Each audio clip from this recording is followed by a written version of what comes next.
September 19, 2005. British Special Forces in Iraq face a dilemma.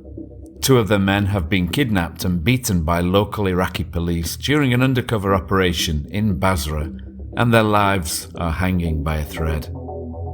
Yet, frustratingly, British defence chiefs at home hesitate to authorise a rescue, fearing political fallout. The SAS, known for their legendary 1980 Iranian Embassy siege success, find themselves blocked from saving their own.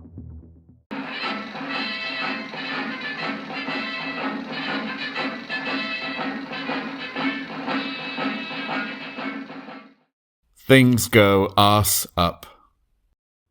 Earlier that day, the two-man SAS team, a sergeant and a corporal, and disguised as Arabs, were working on Operation Haytho, an intelligence-gathering mission on a suspected corrupt Iraqi police captain.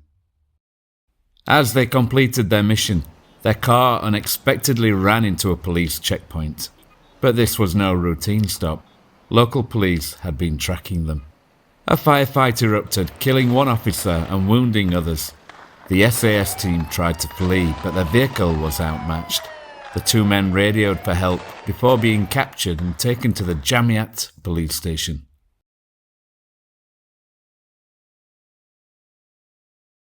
Bureaucratic failure. News of the capture spread rapidly among British forces. In Baghdad, 20 SAS soldiers from A Squadron, 22 SAS Regiment, along with a supporting platoon of paratroopers, was immediately mobilised, boarding a Hercules aircraft to Basra. Meanwhile, officials in London pursued diplomatic channels, sending formal requests for the soldiers' release, efforts doomed to fail. A quick reaction force from a company of the 1st Battalion Coldstream Guards, along with some Challenger tanks and Warrior infantry fighting vehicles of the Staffordshire Regiment, were dispatched to the station and immediately surrounded it. Meanwhile, furious SAS officers pleaded for authorization to act. Rising tensions. Outside the police station, tensions escalated. A growing mob of Mahdi army militia and civilians demanded vengeance and began throwing stones and Molotov cocktails at the Warrior IFVs, setting at least one ablaze. 3 British soldiers were injured and, according to some reports, 2 demonstrators were killed. Inside, the captives were beaten and accused of being Israeli spies. Major James Woodham, an army negotiator, attempted diplomacy but was stonewalled. Legal officer Major Rabia Siddiqui later joined him, enduring insults and threats while arguing for the men's release. The situation spirals. As negotiations dragged on, a breakthrough seemed possible. An Iraqi judge agreed to release the soldiers upon receiving government approval. But before the document could arrive, armed militiamen stormed the police station, seizing the SAS captives. Unknown to their captors, a British helicopter overhead had spotted the abduction and relayed the location of the getaway vehicles. Intelligence later confirmed the men were now in the hands of the militant group Iraqi Hezbollah, a grim development given their history of brutal executions. Defying orders. By now, the SAS unit from Baghdad had arrived, seething with frustration over political delays.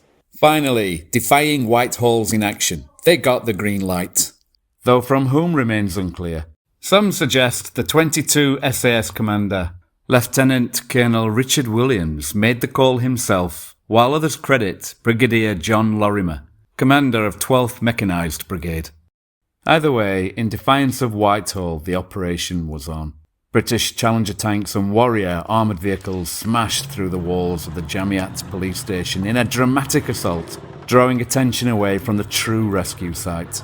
As chaos unfolded at the station, an SAS team stormed a nearby house where intelligence had pinpointed the captives' location. Utilising their signature tactics, blowing out doors and windows, hurling stun grenades, the troopers swiftly neutralised resistance. In a locked bathroom, they found the 2 soldiers, bound but alive. Their captors had fled. Aftermath. Despite the rescue's success, British officials scrambled to downplay the operation's defiance of orders. In political circles, it was framed as having been authorized all along. But within the SAS, resentment lingered.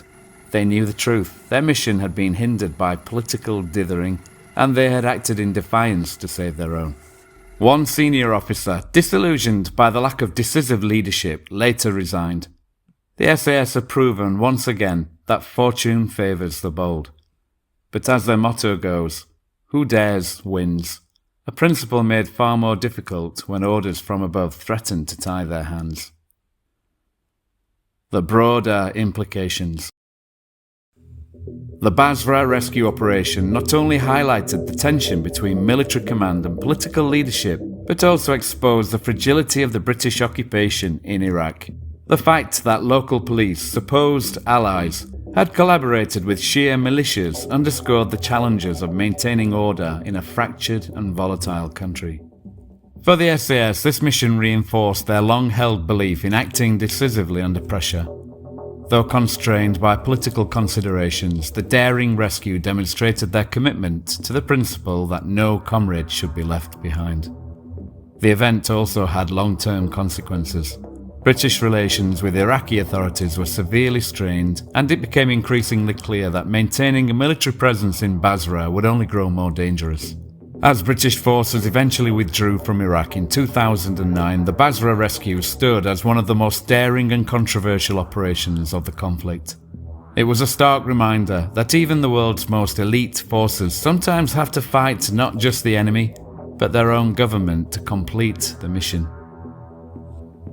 If you enjoyed watching this episode about the SAS, then please consider liking and subscribing for similar content. See you soon.